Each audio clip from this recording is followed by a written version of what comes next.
Hello, this is Matt on the Moon Lambo channel, and how about that? Attorney John Deaton just scored a win against the SEC. And the most interesting part about that statement to me, perhaps, anyway, is that the win came not because of some sort of court order, but because an office within the SEC itself disagreed with the SEC attorneys regarding whether or not certain information should be public or private for the SEC only. Fascinating, is that not? So I'm going to share with you the specifics. It has to do with the Freedom of Information Act, and then I want to briefly touch on this article. All sorts of crypto media is talking about this, and presumably mainstream media will pick it up at some point too. This comes from Bitcoin Magazine, though. This piece is titled, Senator Loomis to Propose New Bitcoin Bill Next Year. Now look, I'm thrilled that we have some senators, including Senator Loomis, who actually owns Bitcoin herself and is pro-crypto, but I have to tell you, I am not in favor of this crypto bill, which is designed to be pro-crypto, and I will explain why. Now, I'm going to try and keep this video a bit short. We'll see how well I do on that. Sometimes I've said that, and then I'm like, why did I even bother saying it? It just goes long anyway. But I have to meet up with my family. It's Christmas Eve, of course, as I'm recording this. It's in the afternoon. And so Merry Christmas and Merry Christmas Eve to all of you listening. Hope you're enjoying your time with friends and family. And so this will be my last video of the day because I want to spend time with family and friends. But I wanted to make sure I put something out today so that I could, get my fix on covering crypto stuff because it is my most favoriteest hobby ever. And also that way I could wish well to you and your family. But before going further, I do want to be clear, I do not have a legal or financial background of any kind. I am not offering legal or financial advice, and you definitely should not buy or sell anything because of anything that I say or write. I'm just an enthusiast who enjoys making YouTube videos about crypto-related topics, but just as a hobby and just for fun, damn it. If you don't like it, well, you can just get out. And so here's a tweet from Attorney John Deaton.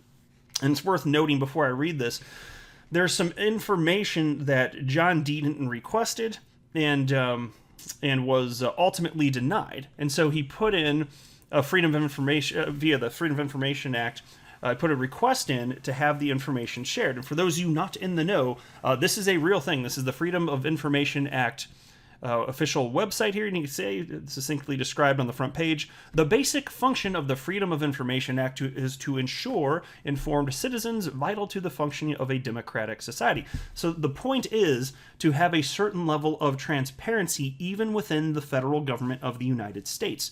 Now, it doesn't mean that you get access to every single document that's out there. It makes all sorts of sense. Obviously, there's certain sensitive information, quite a bit of it, frankly, that the public should not have, and that's fair. Of course, that's fair. But there are certain things where you could have individuals within the government that, for their own shady purposes, otherwise would just try and reduce transparency and get away with nonsense. So, as a result, this exists, the Freedom of Information Act, or FOIA for short.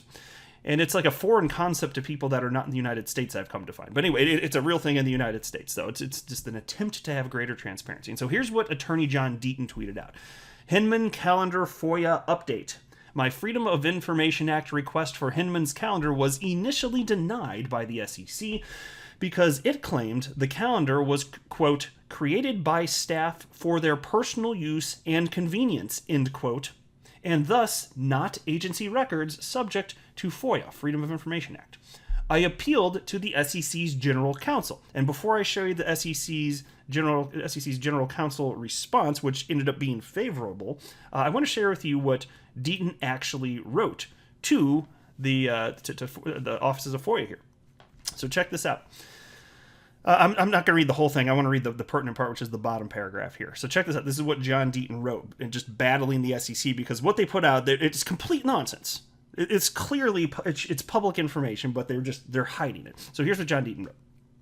The records requested should be made available under the Freedom of Information Act, as the records requested clearly and specifically ask for the personal calendar of Mr. William H. Hinman, detailing any meetings and or appointments attended while acting in his official capacity as the SEC's Director of the Division of Corporation Finance from May 2017 to December 2020. The information sought does not ask for any privileged information.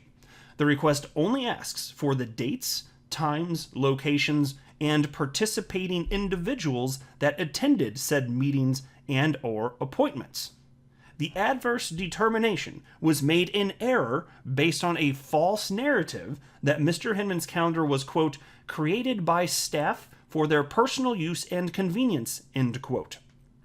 In its denial, the SEC also falsely claims that Mr. Hinman's calendars, quote, were not used to conduct agency business, end quote.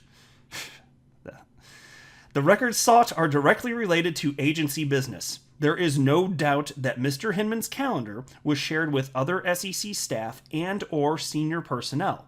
I very seriously doubt that the office of the chairman was not forwarded Mr. Hinman's schedule. I similarly doubt that no other person, other than Mr. Hinman himself, was distributed his calendar and/or portions of his calendar during his tenure as the director of the Division of Corporation Finance. Mr. Hinman's schedule and the calendar epitomize the types of information that should be produced pursuant to a FOIA request. For example, on June 14th, 2018, I love this example, check this out, guys. Mr. Hinman gave a speech in San Francisco, California, at the Yahoo Finance All Markets Summit. The contents of this speech are available to the public on the SEC's website as of the date of this letter.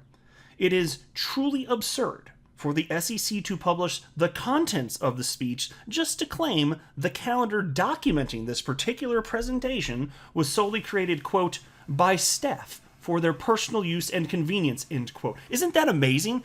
This is why I'm telling you, the degree of asshattery at the SEC is unparalleled, completely unparalleled. It's impressive how terrible these people are. They do not believe the arguments they're making. They're just trying to thwart any efforts against them, and they're on the wrong side of history. Think about this. How absurd the idea is, and I'm so glad that John Deaton pointed this out in this letter. The speech is public on the freaking SEC website, but a calendar mark noting that there was going to be such speech, we can't know about that? Anything associated with that? That's absurd. So this is just the SEC, and this is why I'm so glad the Freedom of Information Act actually exists. It's completely absurd to think that that's some sort of protected information. But are we surprised? No, we're not surprised. The SEC lawyers are a bunch of asshats. That's a fact, by the way. That's not even up for debate. There's science behind that, in fact. And then John Deaton wrote the following. The General Counsel agreed that the SEC's claim that the calendar wasn't an official record is ludicrous. And then in parentheses he writes, technically I'm the one that described it as ludicrous, in parentheses. The General Counsel found that the calendar to be, quote, agency record for purposes of FOIA, end quote. What will be the next excuse to hide the calendar? And that's a good question. I'm going to share with you in a moment the specifics of what they wrote here. But I got to admit, I'm kind of wondering, too, like, what's the next thing that the SEC is going to say in an attempt to thwart this further? I don't know. I'm still hoping justice is done here.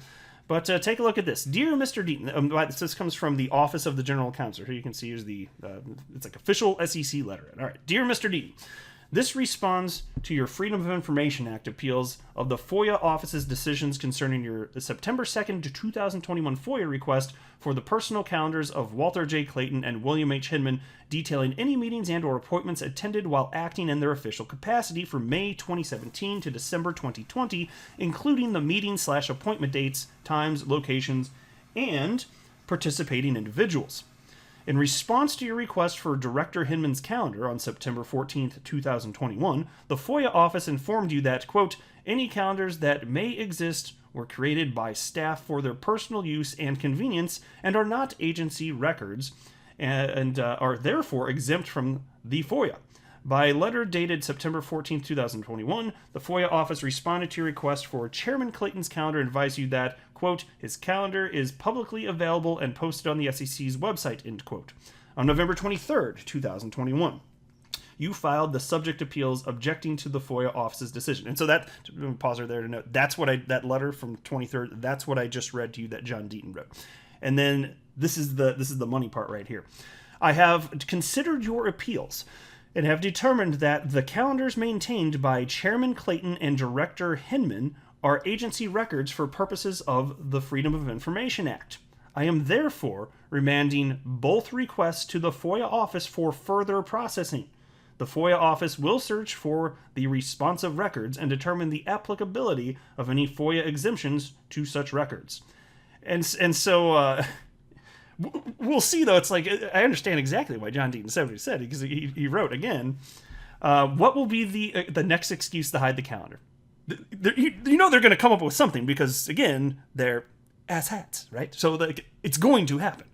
That would be my guess, anyway. We'll see. Maybe we'll get a happy surprise. But either way, I just want to highlight this, because this is like a step in the right direction.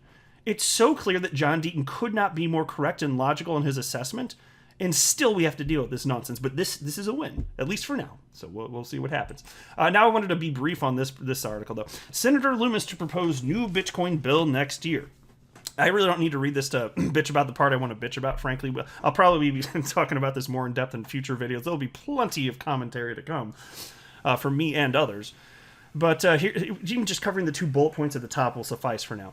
First bullet point reads as follows. Senator Loomis is planning to introduce a detailed bill on Bitcoin and crypto next year. Oh, well, that sounds good on the surface, right?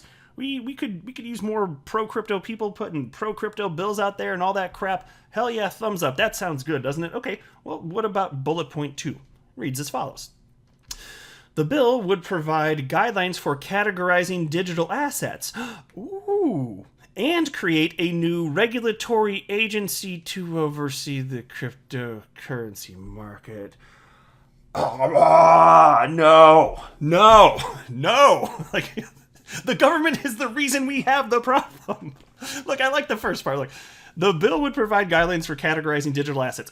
Great. We need that. We need to do that. Why the hell, though, do we need an entirely new government agency to do that? The government caused the problem, so let's add more government to fix the problem they're causing? How the hell does that logic follow? No. If anything, get rid of more of there's too much government, and there's complete incompetence. Bunch of freaking career bureaucrats? No, thank you, sir or madam. No. And what makes you so confident that once you add more career bureaucrats, government employees for life, what makes you confident that they're going to do a good job running this crap? Because they're pro-crypto? Gary Gensler's allegedly pro-crypto. How's he doing? You know, it's just, you put the people. Oh my gosh! Look, here's the thing. The problem at hand regarding the uncertainty. Like, you have sufficient government in place to fix that. And you can go through lobbying measures. You go to Congress, have Congress figure out who's in charge of this, but you don't need to have more government to make that happen. I'm surprised to see this, especially from somebody that, I believe she's a Republican, right? I'm kind of surprised to see that. More government? When the government is clearly the problem? What in the ever-loving hell is this nonsense? The answer's no. And I'm not against categorizing digital assets. I'm for that. But this is the crap that happens in government. It's like, it could be anything that sounds sweet on the outside. It's like the Take Care of Adorable Puppies Act. Oh, well, who could be against the Take Care of Adorable Puppies Act? But what's actually in it? Oh, trillions and trillions of dollars are spending for crap that's unrelated to it. And then if you vote against the Protect Adorables Puppy Act, now you're the devil because nobody knows what the hell is in the damn thing, but it sure sounds good, doesn't it? It's that type of crap. So there can be good things in it, but there can also be bad things in it. And so, the logic follows with this. There's a piece in here that can sound good, and it does. Categorizing digital assets. I'm just saying you don't need to add more government to make this happen. That is stupid. STOOPID, stupid. So what makes you think that part of the government, they're going to be the only competent part of government because there is no other competent part of government, but this part will be? Just because it's cryptocurrency people? Hell no, I don't believe that. And who's going to be in charge? It's going to be, there'll be people that are involved with this for life, fine, but there's still going to be revolving doors and new people coming in who have different ideas, and it's not like it can't get bad. This is ridiculous. No. The answer is no. Just fix it with the powers that already exist. It can be done. It absolutely can be done. I really grinds my gears, folks. Let me know what you think. If you think I'm wrong, that's fine. I do appreciate ideas that are different than my own. As long as they're presented in an adult and respectful manner, you can tell me I'm wrong and I won't be offended. Sounds good. So if you think I'm off the mark, that's perfectly fine, but that's how I feel about it. But I'm open-minded. If you've got a compelling case, I will hear you out, but I'm going to wrap up here. I'm not a financial advisor. You should not buy or sell anything because of anything that I say or write. That would be a very, very, very bad idea. Until next time, to the moon, Lambo.